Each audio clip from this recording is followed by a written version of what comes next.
Japan के एक गांव में कोजी नाम का बालक रहता था। कोजी अपने आसपास की दुनिया को जानने और समझने का बहुत उत्सुक था। वो जीवन से जुड़े कई सवालों के जवाब जानना चाहता था। उसने एक बहुत ही बुद्धिमान ज़ेन गुरु के बारे में सुना, जो उसके गांव में ही पहाड़ की सबसे ऊंची चोटी पर बने मंदिर में रहते थे।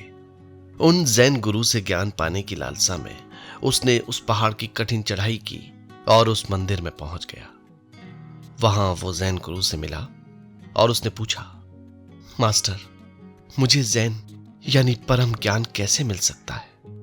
गुरु बहुत सज्जन वृद्ध व्यक्ति थे।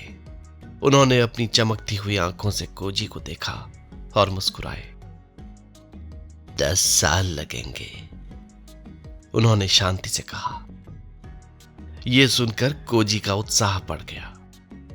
मास्टर, अगर मैं बहुत मेहनत करूं तब कितनी जल्दी मैं परम ज्ञान को पा सकूंगा? मास्टर कुछ देर शांत रहे, फिर बोले, 20 साल। कोजी असमंजस में पड़ गया। फिर उसने पूछा, मास्टर, अगर मैं पूरी तरह से खुद को उसे पाने के लिए झोंक दूं, तब कितना वक्त लगेगा? गुरुदेव ने सिर हिलाया और कहा, 30 साल। कोजी का दिल टूट गया। वो व्यग्र हो उठा। गुरुदेव, मैं नहीं समझा। जितनी कड़ी मेहनत का मैं दावा करता हूं, आप कहते हैं उतना ही ज्यादा समय लगेगा। ऐसा क्यों?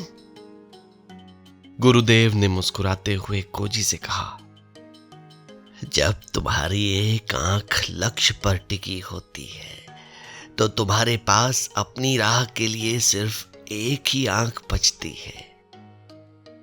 कोजी गुरुदेव के ये वचन सुनकर सोच में पड़ गया। गहराई से सोचने पर उसे इन बातों का असली अर्थ समझ आया।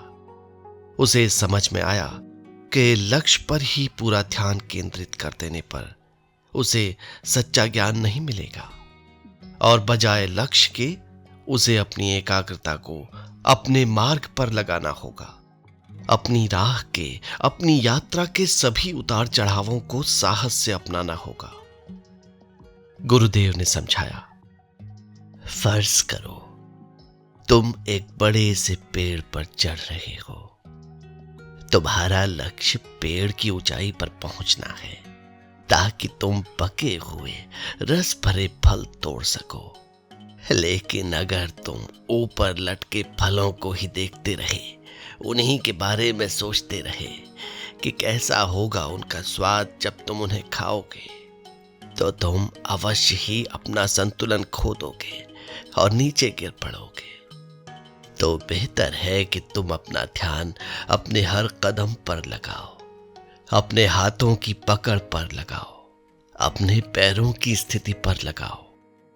शाखों को पकड़ते समय अपनी उंगलियों में उठते दर्द को महसूस करो।